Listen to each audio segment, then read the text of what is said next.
To our darling.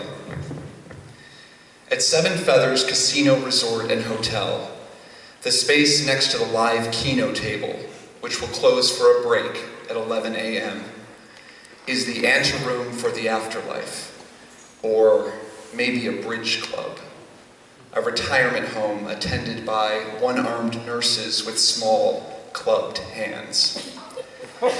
In the players' faces, I try to think of which lines helped earn this money and which lines helped keep it.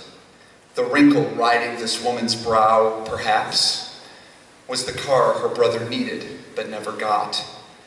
The crease on this man's chin might be the trip to Italy or the Caribbean, which he thought he could never afford to take. When the bleed of the machines is too much, and now that live Keno is closed anyhow, I walk out into the light and across the parking lot. I walk to a row of tightly planted pines that are blocking something which turns out to be a cemetery. A Masonic cemetery in the northeast corner of the parking lot of Seven Feathers Casino Resort and Hotel.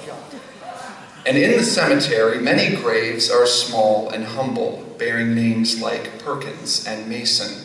Other large names cram onto giant stones, shouldering into one another, still titans in their field. These impressive Blantons, Hornbeckers, and Starkweathers. They are not the largest thing above ground, however. That honor goes to an abandoned food cart, plastered with faded signs. A cart which once, if inscriptions are to be believed, sold incredible jumbo hot dogs, soda, and lottery tickets. The cart dominates the quiet space, this cold reminder of hot dogs gone forever. But this monument, although the largest, does not bear the freshest flowers. It is a small polished marker with a lamb. It says, "To our darling, November 3rd, 1944, November 4th, 1944. And those azaleas are pink and still dewy, as if they were placed there this morning. And lost poem. Today I lost a poem between my house and the middle school I pass each morning.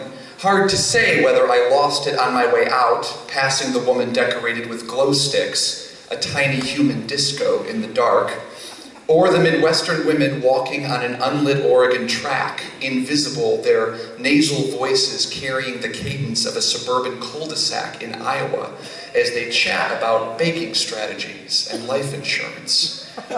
Surely the poem was not found there within earshot of these women. No, more likely I picked it up in the park, where 3 streetlights shine with their globe tops stuck into golden trees, branches still carrying their October plumage. Somewhere under this moon, not quite full, spreading its corona through the clouds, almost certainly it was as I inhaled here, trying to breathe the diffuse white light, nostrils clenching against the cold, eyes watering all too much. So in my haste to leave, to wrestle this poem to paper and pin it down with words, I tucked it into the wrong fold in my brain, hid it somewhere in a strange closet full of other lost things, forgotten afternoons at my grandmother's house, the way my sister used to speak when she was 5 years old, waving goodbye as I left for school. These moments locked behind doors with no keys, doors which looked like they could not contain anything at all of importance, like the contents of this shopping cart the man is pushing as he walks past me.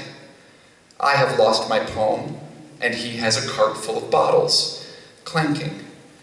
Though I argue against stereotypes, I can't help but think this homeless man has stolen my poem, found it like a bottle with an unclaimed deposit, and that he is carting it along with the glass to somewhere it will be better used. He stops, he looks at the moon in a way that seems romantic, poetic somehow, but of course, I don't know. I've lost my poem this morning, and will go home to drink hot coffee and stare at the screen of my computer with nothing left to say.